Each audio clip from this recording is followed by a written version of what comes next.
Nunca jamás lo publiquéis.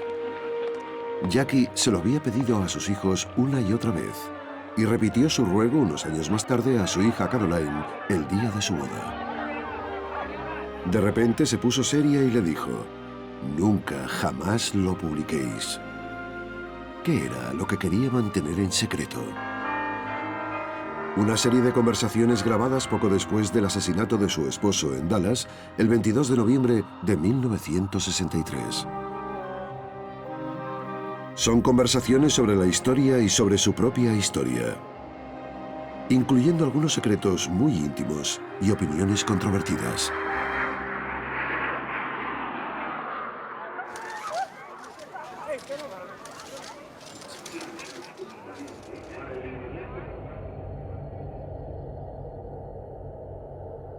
Pasó el tiempo y la vida siguió.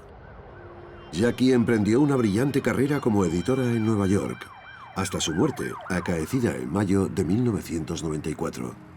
Hasta entonces, Caroline había mantenido la promesa que hizo a su madre. Pero en 2011, una cadena de televisión decidió hacer un retrato de ficción de la saga Kennedy. La serie revelaría ciertos secretos de la familia. En un intento por detener los rumores y evitar controversias, Caroline decidió hacer públicas las 8 horas de entrevistas que la entonces angustiada Jackie concedió apenas 4 meses después de la muerte de su marido. La joven viuda tenía entonces 34 años y recordaba el pasado como una novela, su vida de ensueño junto a su marido John Kennedy. No podía cambiar el pasado, pero tal vez podía reescribirlo. Sus confesiones revelan la verdadera personalidad de la ex primera dama. Caroline tenía 7 años cuando su padre murió. Recuerda las semanas que siguieron al asesinato en Dallas. A su madre angustiada y encerrada en el silencio. Sus intentos de hablar eran interrumpidos por los suspiros. No le salían las palabras. Jackie habló de su soledad y habló de pequeños detalles de su existencia y del final de una vida de ensueño. El sueño americano convertido en una pesadilla. 30 seconds. Todavía podía oír el incesante sonar de los tambores durante el funeral de Jack.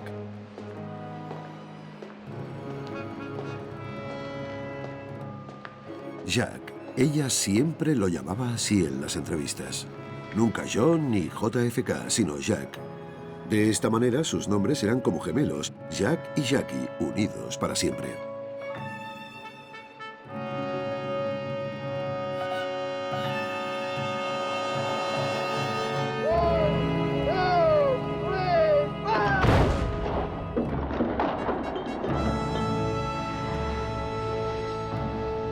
La noche del funeral, su único pensamiento era saber dónde iba a dormir a partir de entonces.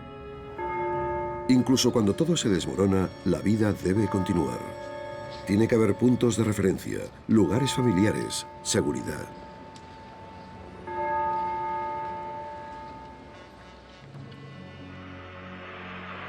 Jackie salió de su casa por primera vez el 3 de diciembre de 1963, 10 días después de la muerte de su marido. Clint Hill, su guardaespaldas y el hombre que saltó sobre el capó del vehículo del presidente cuando sonó el primer disparo, iba a ser condecorado con la Medalla de Honor. Hill había pasado 3 años a su lado, protegiéndola y asesorándola. El único día que falló en su deber fue en Dallas. Los dos se sentían a la deriva. Ella había perdido a su marido. Hill no había logrado mantenerlo con vida. Jackie dijo: Hill habría dado su vida por nosotros.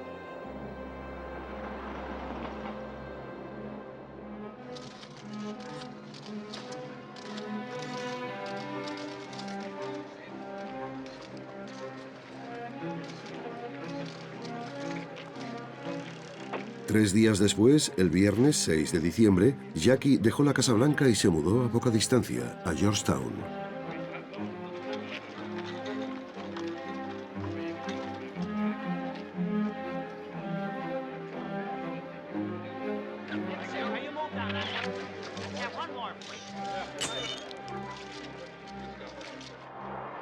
Poco tiempo antes, había invitado al periodista Theodore White a la finca de la familia en Yannisport.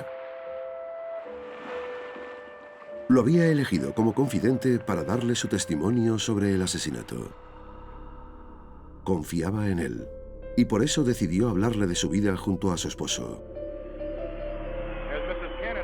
El periodista siempre había simpatizado con el presidente. Ella no quería contar su historia a nadie más. Tenía una inmensa necesidad de hablar, y habló durante 4 horas. Jackie revivió el viaje presidencial a Dallas. Habló de su traje de color rosa, un color que le gustaba. Jack le había pedido que se lo pusiera ese día.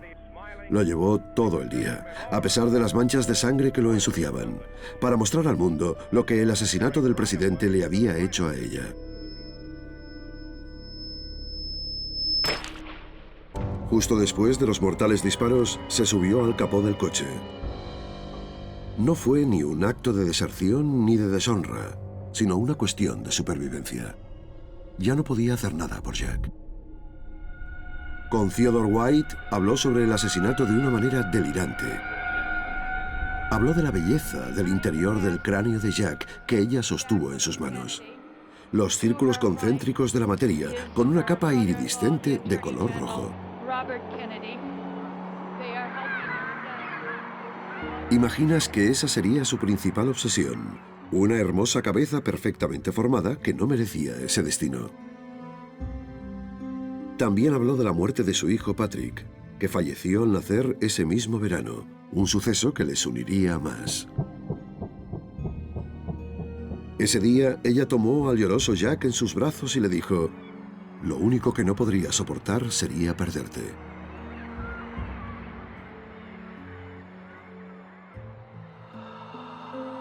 El artículo de Theodore White, cuidadosamente editado por Jackie, apareció en la revista Life el 6 de diciembre de 1963. Fue así como se sentaron las bases del mito Kennedy, empezando a construir la leyenda de JFK, un hombre que murió como un héroe, como el rey Arturo en el campo de batalla, espada en mano. La dama de rosa se sentía impulsada continuamente por un doble propósito: modelar su propia imagen mientras gestionaba la del presidente. Pero perdida, destrozada, dejó de ser la dama de rosa. En su lugar emergió una mujer joven vestida de negro, que se preguntaba qué le depararía el futuro.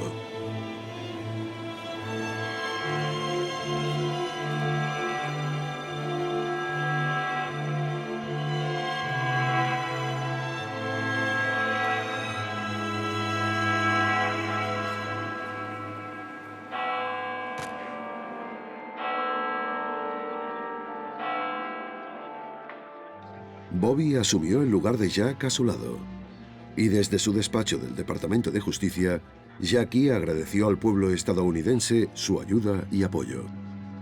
Estaba rodeada, casi bajo vigilancia, por sus cuñados Bobby y Ted. I want to take this opportunity to express my appreciation for the hundreds of thousands of messages which my children and I have received over the past few weeks. The knowledge of the affection in which my husband was held by all of you has sustained me, and the warmth of these tributes is something I... Los Kennedy se habían embarcado en la construcción de un mito, un santuario dedicado a la gloria del héroe asesinado. Comenzó con la construcción de una gran biblioteca en Boston, así como un proyecto de recogida de recuerdos, cuentos y relatos, incluyendo el de Jackie, que por petición propia no debía ser divulgado hasta 50 años después de su muerte. Su deseo de confiar en alguien era muy intenso, pero no imprudente. Ella y Bobby prefirieron administrar solos la leyenda de Kennedy. Ella quería seguir adelante y dijo que quería olvidar.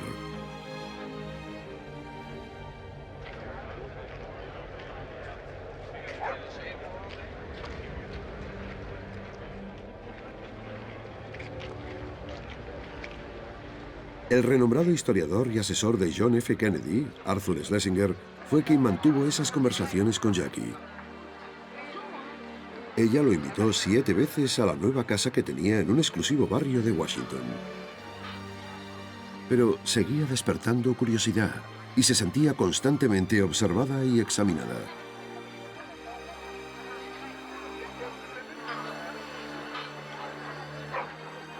Las grabaciones comenzaron el lunes 2 de marzo de 1964. Aunque Jackie era discreta y tímida, no se contuvo. Contar su historia era su ruta hacia la libertad, una forma de liberar sus tensiones, expresar sus pasiones y sentar las bases del mito JFK. I would like to say a few words for John Fitzgerald can look forward to retiring leave so strongly that one's aim should not just be the last visit. John was so intensely involved in life. He believed that one man can't. That is why I know that the library will be the best. Volvió a los principios. De inmediato contradijo la versión del clan Kennedy de que la leyenda era Joe, el hermano mayor, que había sido designado por su padre para convertirse algún día en presidente de Estados Unidos. Este hermano cayó como héroe de guerra, pero no tenía ni la talla de Jack, ni su talento, ni su inteligencia.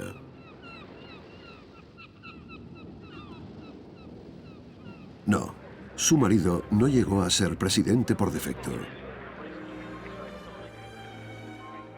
Ella era una joven reportera gráfica de Washington. Sacrificó su vocación al tomar la decisión de convertirse en la esposa perfecta del joven senador de Massachusetts. Durante los 2 años y 9 meses de la presidencia de JFK, mantuvo la boca cerrada, limitándose a sonreír. Pero entonces quiso subrayar su papel en la incipiente carrera de Jack. Contó que le tradujo libros del francés de los hombres más grandes del siglo y que había organizado cenas y recepciones. No era una esposa florero y no le gustaba esa expresión.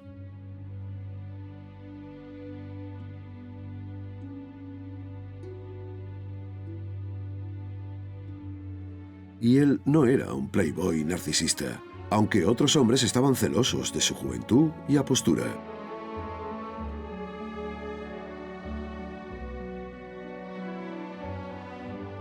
Ella había asumido el papel de confidente y ayudante del futuro presidente, pero no era ni su musa ni su inspiración. Nosotros hablábamos de política continuamente.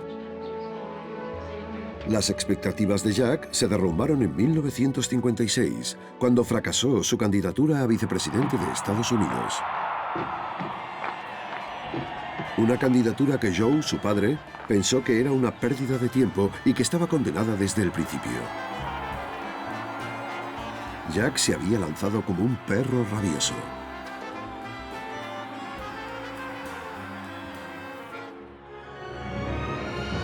Jackie se mantuvo a su lado. John dormía solo en la habitación del hotel, pero ella aseguró que no pasaba un solo día sin que se vieran. La victoria de JFK en las elecciones presidenciales de 1960 se debía en gran parte a Jackie. Siempre al lado de su marido, estrechó miles de manos, mantuvo una compostura tranquila, una eterna sonrisa en su rostro. Se convirtió en una profesional de las campañas. Kennedy ganó las elecciones en contra de Nixon, su poco agraciado y enfermo oponente, cuya esposa era demasiado sumisa a los ojos de Jackie.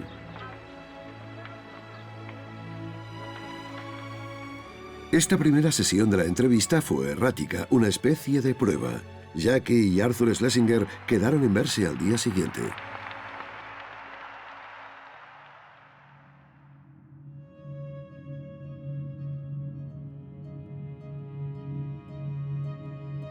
Jackie contó su vida cotidiana a raíz de la muerte de Jack. Amueblaba su nueva casa, revisaba las facturas, se ocupó de buscar una escuela a Caroline y cosas por el estilo. Por la noche, a solas, fumaba y bebía y dejó de contestar el teléfono.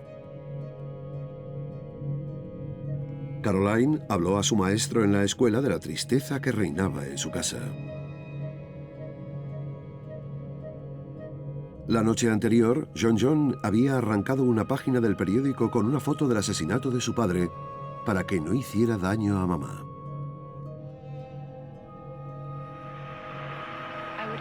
Durante la segunda entrevista, Arthur Schlesinger preguntó a Jackie sobre los días que siguieron a la victoria de Jack en la elección presidencial. Fue en noviembre de 1960. Fue el punto culminante de sus vidas. Su hijo, John, nació poco después de la elección y fue una inmensa alegría para ambos. Jack iba a ver a Jackie a la sala de maternidad 3 veces al día.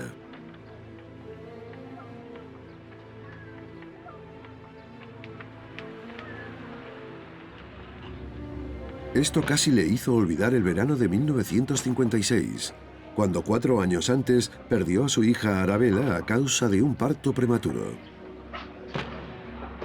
Al escuchar la noticia, Jack, que estaba de vacaciones en el Mediterráneo, al parecer le dijo a su hermano: «La niña ha muerto, ¿qué puedo hacer yo?». Bobby tuvo que convencerlo para que cogiera el avión. Recordó las semanas previas a la toma de posesión como nuevo presidente, las más entrañables de toda la campaña. En primer lugar, sus vacaciones en Florida y luego los preparativos para las festividades. La ceremonia de inauguración tuvo lugar el 20 de enero de 1961. Ambos se sentían como niños el día de Navidad. Preserve, protect, and defend the Constitution of the United States. So help you God. So help me God. Jack escribió su memorable discurso. Ella lo sabía porque le había leído fragmentos en Florida.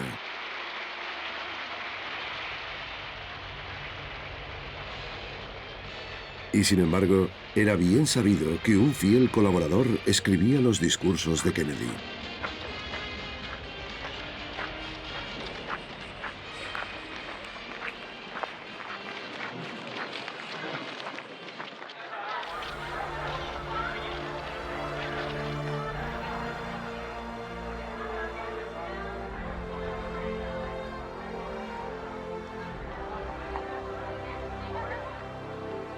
Jackie se lamentaba de que no pudo besar a su marido en la inauguración.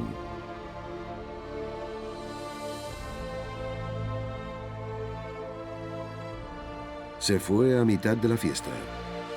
Todos los leales amigos del presidente estaban presentes. Frank Sinatra y Peter Lawford. Ella sabía que ninguno de ellos era un modelo de buena conducta. La fiesta prometía ser una locura.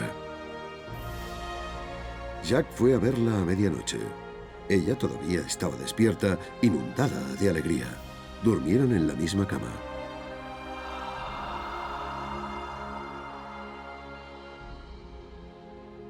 Sus mejores recuerdos son de los años de la presidencia.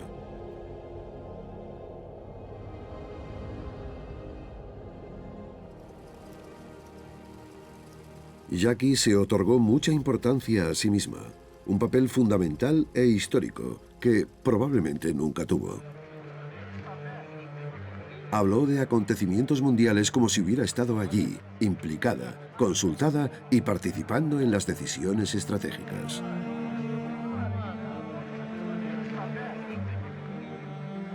En realidad, el presidente estaba solo, mal asesorado, servido por un mal gabinete y envidiado por los líderes extranjeros. Incluso contó que Jack le daba a leer los telegramas diplomáticos. Jackie no era solo un testigo o cómplice de su poder, sino un verdadero colaborador del presidente.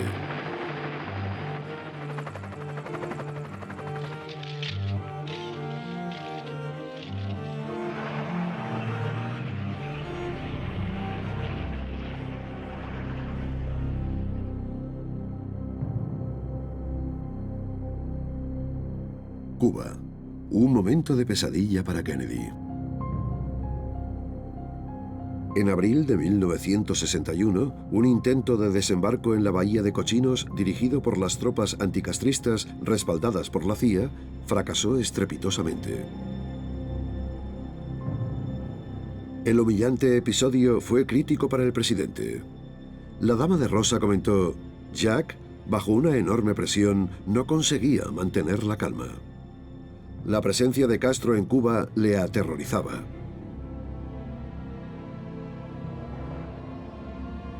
El suceso lo sorprendió. La credibilidad del presidente electo casi se había hundido a los ojos del mundo. Ella culpó al FBI y a la CIA, dijo que Jack no tuvo otra opción y señaló a Nixon y a Eisenhower como responsables de permitir que Castro ascendiera al poder en Cuba. Cuba era una herida abierta. Después de lo de Bahía de Cochinos, vio llorar a Jack.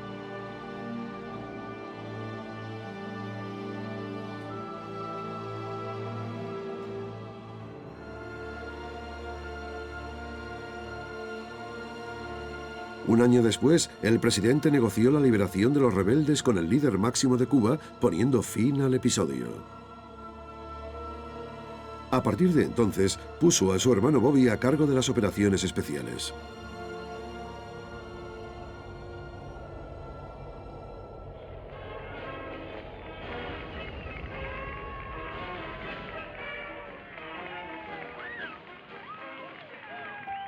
Aunque John era fuerte y generalmente dormía bien, su único momento de debilidad y depresión fue provocada por Khrushchev.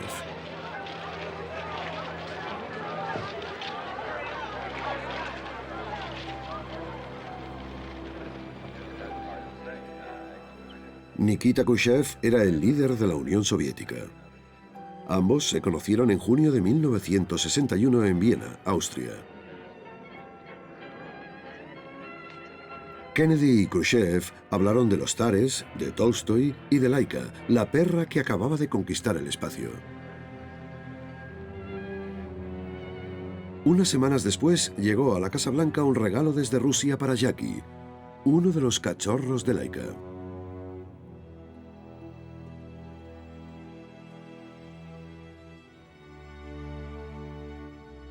En Viena estuvo en compañía de la señora Khrushchev, de la que hizo un cruel retrato. Cuando Jackie sacó un cigarrillo, la corpulenta señora le advirtió: «No fume demasiado, las mujeres rusas no fuman». También dejó claro que pensaba que las mujeres rusas eran muy superiores a las estadounidenses, lo que Jackie se tomó como una bofetada en la cara. Sin embargo, recordó que la señora Khrushchev tenía una cara agradable. De Gaulle le había advertido: «Tenga cuidado, es una mujer muy astuta». En Viena, Jack se vio enfrentado a un cínico y guerrero Khrushchev que tenía un sombrío sentido del humor. Khrushchev consideraba a Kennedy inteligente, pero débil. Jack, por su parte, veía a Khrushchev como un completo gángster. Jackie describió a un aterrorizado Kennedy que le confió algo así: «Es posible que entremos en guerra con la Unión Soviética».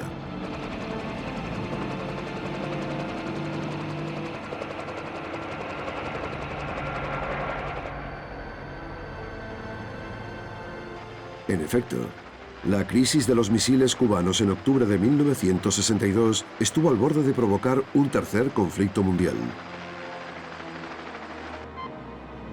Durante 10 días y sus noches, el presidente trabajó en una atmósfera apocalíptica, y ella estuvo a su lado, leal como siempre.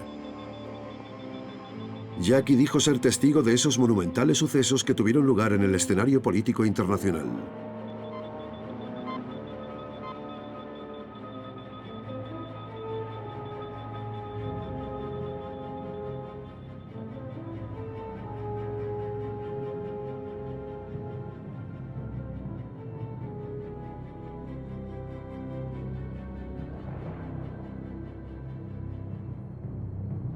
Today been informed by Chairman Khrushchev that all of the IL-28 bombers now in Cuba. La crisis de los misiles cubanos terminó con la indiscutible victoria de Kennedy. Jack, disfrutando de su gloria, le dijo: «Si alguien hubiera querido matarme, hoy habría sido el momento perfecto».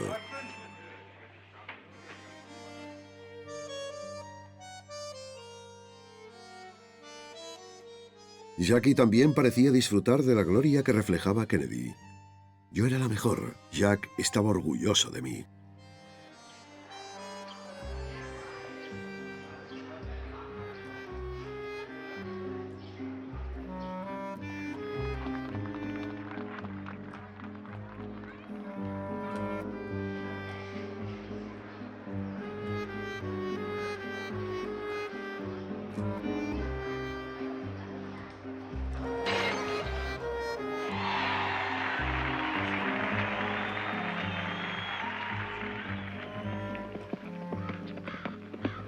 Aún así, la presidencia era fatigosa. Los fines de semana, la pareja presidencial solía irse a su residencia en Glenora, Virginia, donde planeaban vivir. Jackie montaba a caballo mientras él dormía, cada uno en su propia soledad. Contó que él devoraba libros de historia. Leía en el coche, en la mesa e incluso cuando paseaba. Más tarde se reconocerían extractos de esos libros en sus discursos. Jack pasaba sus momentos más tranquilos a bordo de su barco. Le gustaba el agua, el sol y la ausencia de teléfonos. Esa era la verdadera felicidad. Lamentaba no haber conocido momentos más felices en su vida. Aunque su cara permanentemente bronceada no lo traslucía, Kennedy estaba enfermo y desde hacía mucho tiempo. La enfermedad de Addison le roía los huesos. Su columna vertebral se deshacía lentamente, el dolor era atroz. Sus músculos atrofiados incluso le impedían ponerse los zapatos. Dormía en un colchón de crin colocado sobre tablas. Jack sufría mucho por su maltrecha espalda. Siempre había estado sufriendo toda su vida. Jackie habló de la valentía de Jack el mártir, de su cuerpo herido, de las muletas que usó después de la operación quirúrgica en 1955. Entonces fue cuando descubrió la novocaína y fue como si hubiera vuelto a nacer. Pero ella no podía hablar de su adicción a las drogas suministradas por el controvertido Dr. Jacobson. Desde los primeros días de su presidencia, Jacobson le recetó inyecciones que ponían eufórico al presidente. Bobby hizo que el FBI analizara esos medicamentos: Demerol, cocaína, analgésicos. JFK era un adicto. Por eso, después del asesinato en Dallas, Bobby aceptó una autopsia chapucera, para evitar que alguien descubriera el problema de drogadicción de su hermano.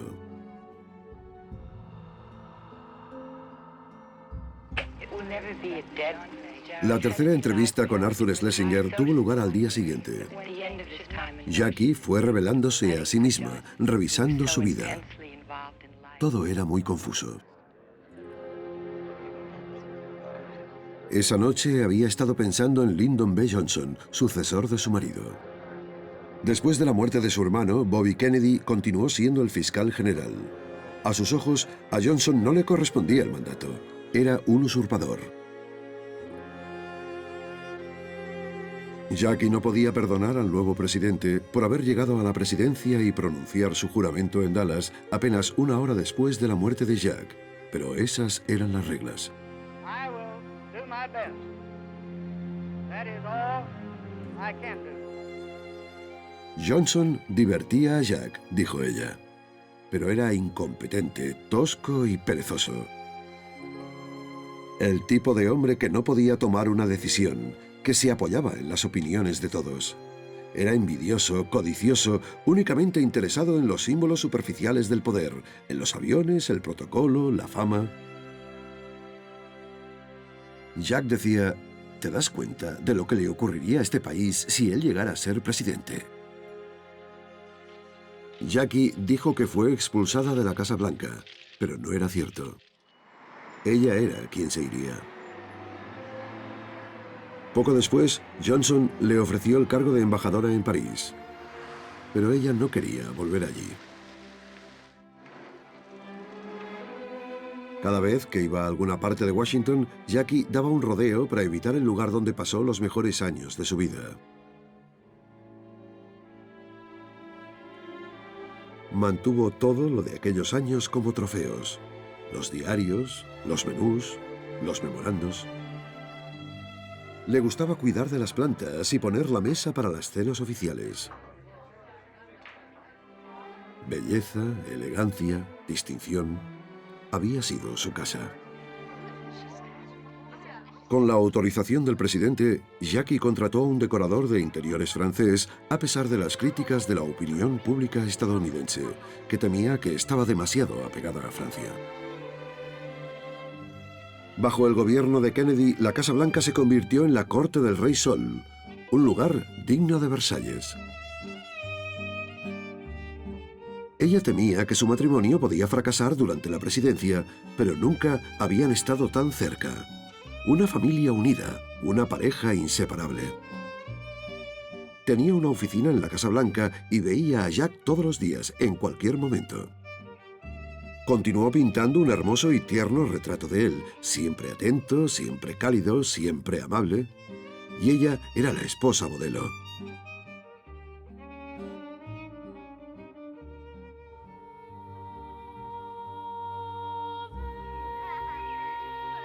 Le encantaba sentar a los niños en su regazo, recordó.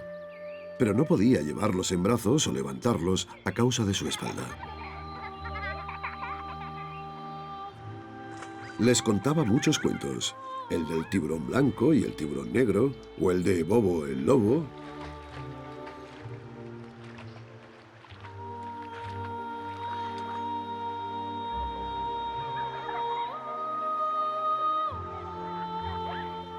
Era el marido perfecto y un padre ideal. ¿Quién podría creerla? No estaba hablando con su entrevistador, sino a la posteridad. La leyenda debía vivir. Jack era su Dios. Dios bendiga a América. En Dios confiamos.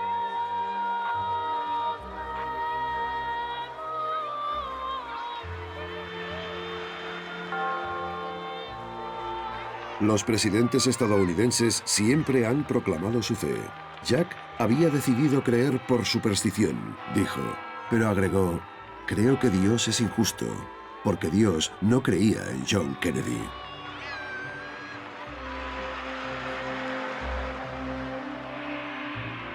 Hizo una pausa, dominada por la emoción. Se tomó una copa. Vaciló. Tenía un aura increíble. Jack era un mito viviente, el ídolo de la juventud de todo el mundo. Jack se sentía muy bien sabiéndose amado, y era exactamente lo que le distinguía de los viejos dinosaurios del Senado.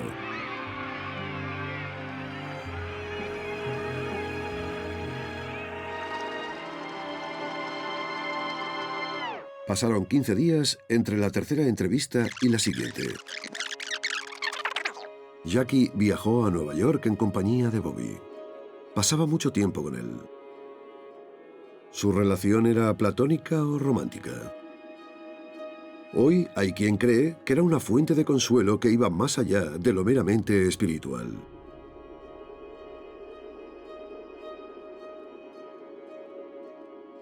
Bobby era algo más que su cuñado. Era el hermano que nunca tuvo, su amigo. Bobby y Jackie eran almas gemelas.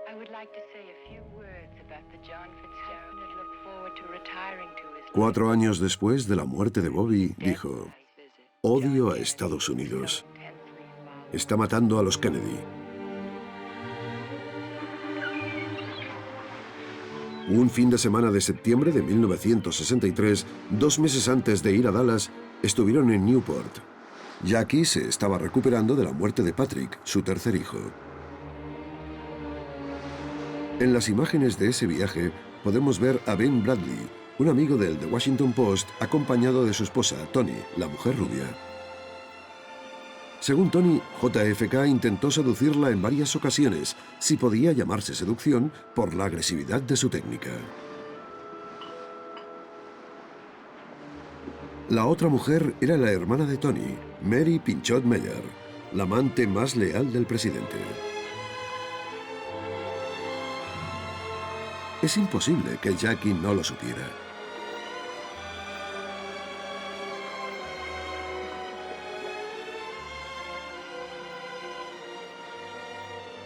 Sobre todo porque una vez supo que había pasado la noche con Mary Meyer. Por no hablar de la sucesión de mujeres que pasaban por la cama de su marido, desde sesiones de baño a la siesta, amigas de la familia, mujeres de la sociedad, modelos, actrices, secretarias y prostitutas.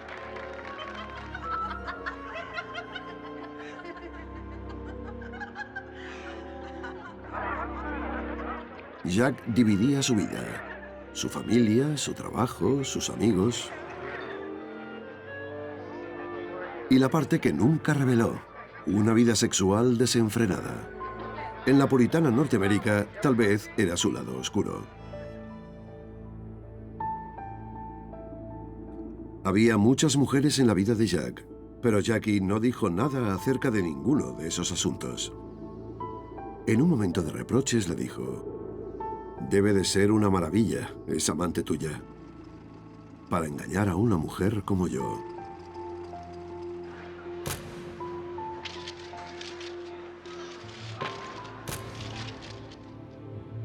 En cambio, Jackie hizo hincapié en lo discreto que era su marido. La enviaba al extranjero tanto como era posible, para que pudiera divertirse. Ve a Italia con tu hermana, ve a Nueva York o a Grecia. Cerco nel mio cuore se non c'è un altro ritornello.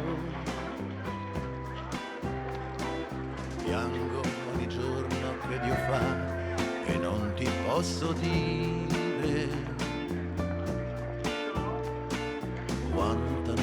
Mientras estaba de vacaciones en Capri en junio de 1962, Mimi, una interina de la Casa Blanca, se convirtió en la amante del presidente a la edad de 19 años.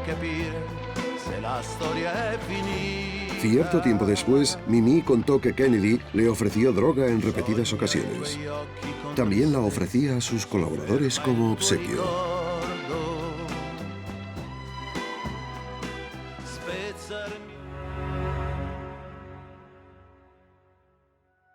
Jackie dijo de Jack: «Él no me engañaba nunca en nada».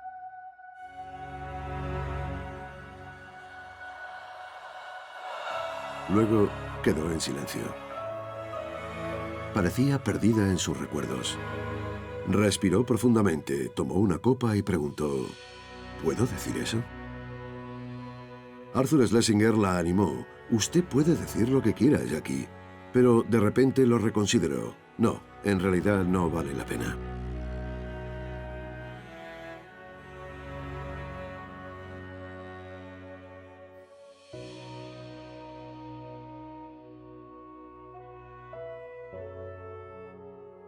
Nunca mencionó que Jack era muy celoso. Se dice que Kennedy exigió pruebas de paternidad de sus dos hijos, Caroline y John. Estaba convencido de que su mujer era tan inmoral como él. Cuando ella se fue de viaje a Grecia en 1963, dio instrucciones a Clint Hill, el guardaespaldas de Jackie, para que no dejara que Onassis se le acercara demasiado.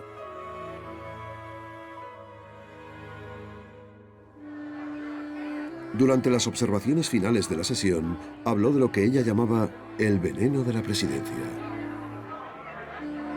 Estábamos completamente aislados del mundo en la Casa Blanca y siempre éramos los últimos en enterarnos de lo que la gente decía de nosotros.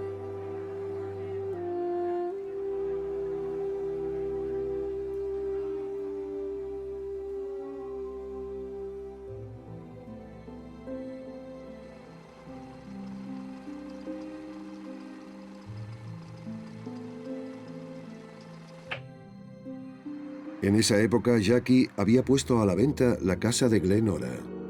Nunca irían a vivir allí. Era una casa solo para los dos, para después de la presidencia. No quería instalarse allí sin él.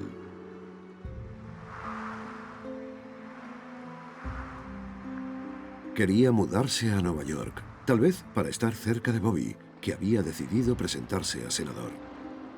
Quería distanciar a sus hijos del clan Kennedy.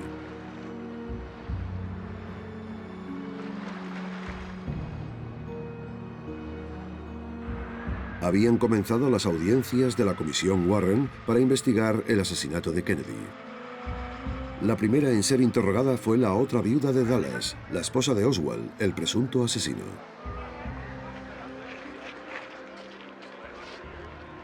Pronto le tocaría a Jackie. En la quinta entrevista, Jackie Kennedy se refirió a un tema sensible, Francia. I would like to say a few. It will never be a dead John Fitzgerald Kennedy Library. My husband believes so strongly that when he enters should not just be the most comfortable lifestyle, John. Sin embargo, aunque era sabido su amor por ese país, Jackie hizo una dura y cruel caricatura durante la entrevista. Durante su viaje a París el 31 de mayo de 1961, Kennedy fue presentado como el hombre que acompaña a Jackie Kennedy. La pareja se ganó a los franceses, a quienes Jackie les pareció inteligente y culta, y una multitud jubilosa le dio la bienvenida como una legendaria princesa.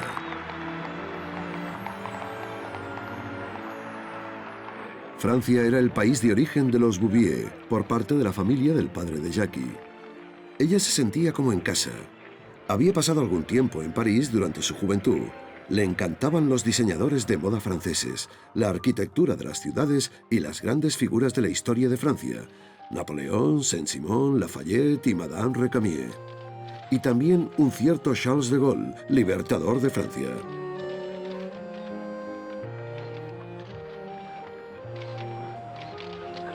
Curiosamente, 3 años después de ese viaje, Jackie renunció a ese amor.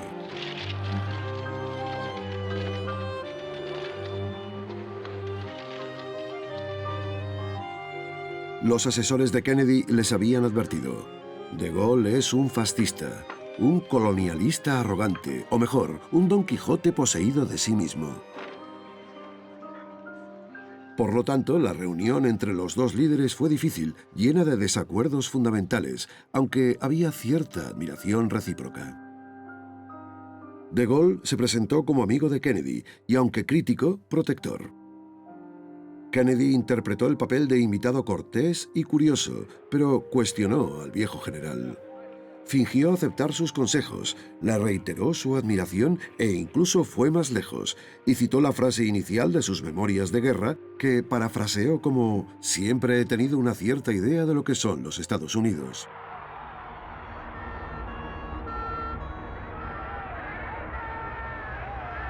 Abrumada por el dolor, Jackie admitió que su marido no sentía más que desprecio por De Gaulle, y por eso le disgustaban los franceses tanto como a él. Alimentó su amargura. Ese general era vengativo. Su orgullo había comprometido las relaciones con Estados Unidos. Era desleal.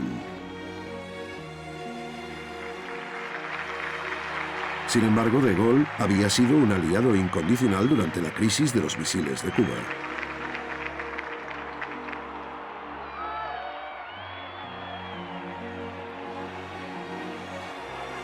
En un acto de rabieta infantil, incluso descolgó todas las pinturas de Cézanne que tenía en sus aposentos privados para eliminar cualquier presencia francesa en la Casa Blanca.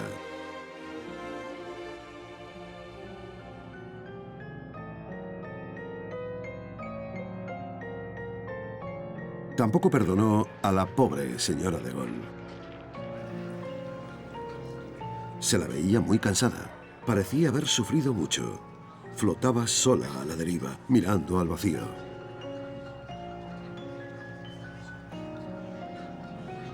Sentado a su lado, Jack intentó hablar de algo que no fueran manteles bordados. Jackie aún reía al recordarlo.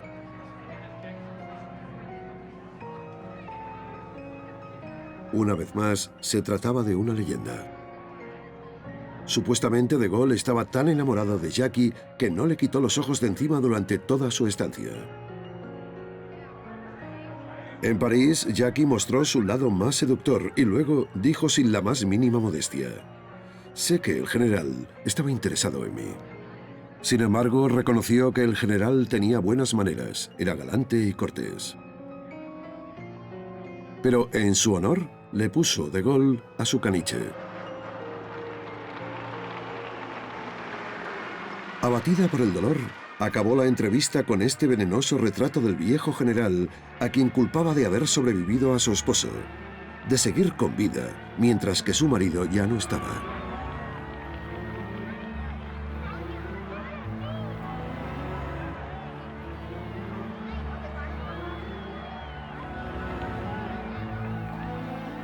En la actualidad, en Arlington, arde eternamente una llama en la tumba del presidente asesinado. Jackie quiso que esa llama fuera como la que arde en el Arco del Triunfo, y se le ocurrió la idea por su viaje a París.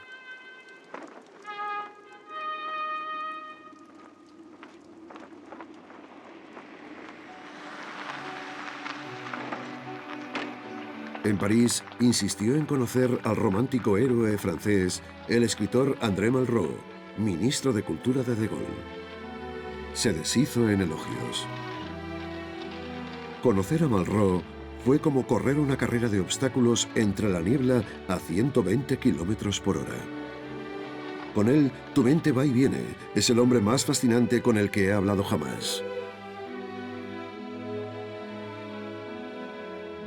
Dijo que Kennedy fue un interlocutor digno de Malraux.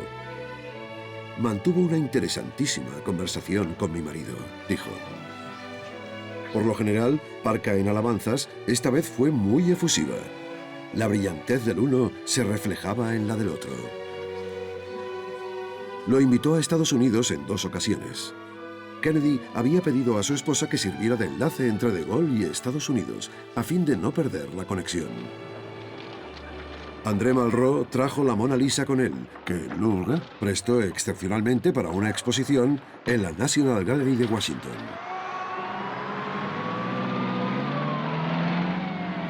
La exposición tuvo un enorme impacto, y a los ojos de Jackie aumentó el esplendor de la presidencia de Kennedy. Pero Jackie dio otro resbalón, y sin tacto alguno, los describió a él y a su esposa Madeleine como 2 cuervos siniestros. El rostro de Malraux estaba pálido e hinchado por las lágrimas, distorsionado por sus tics nerviosos. André Malraux acababa de perder a sus 2 hijos en un accidente. Ella lo sabía, pero aún así hizo ese comentario.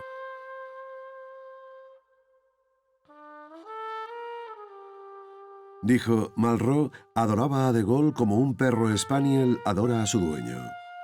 De Gaulle le hablaba como a un sirviente, tal vez por celos, porque Malraux era muy cercano a mí, agregó.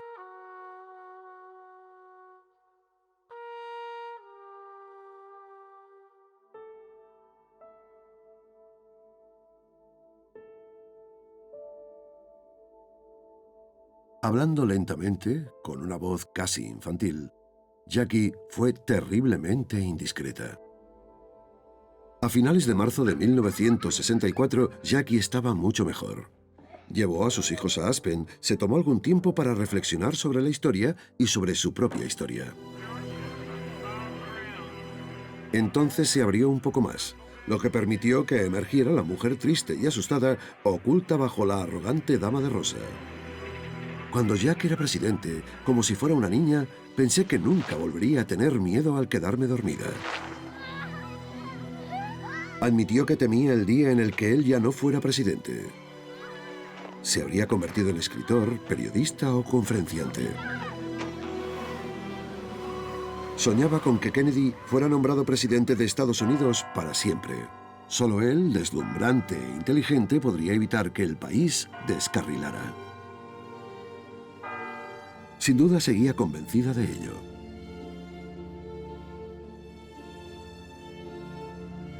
El 29 de mayo de 1964, Jackie conmemoró el cumpleaños de su marido.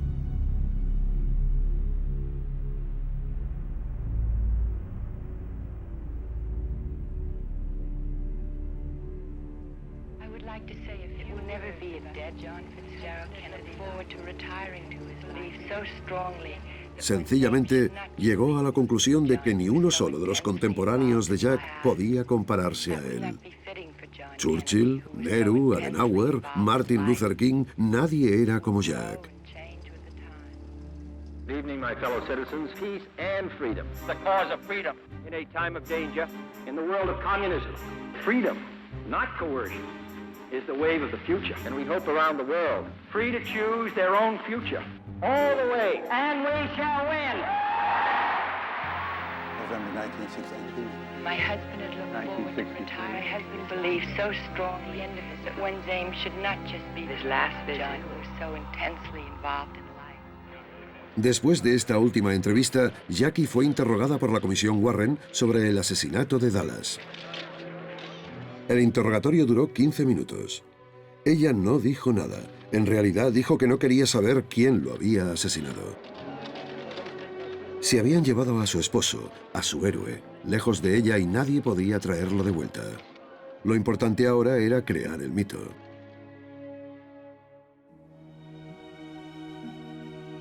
Se supone que estos detalles íntimos debían ser mantenidos en secreto y que se harían públicos 50 años después de su muerte.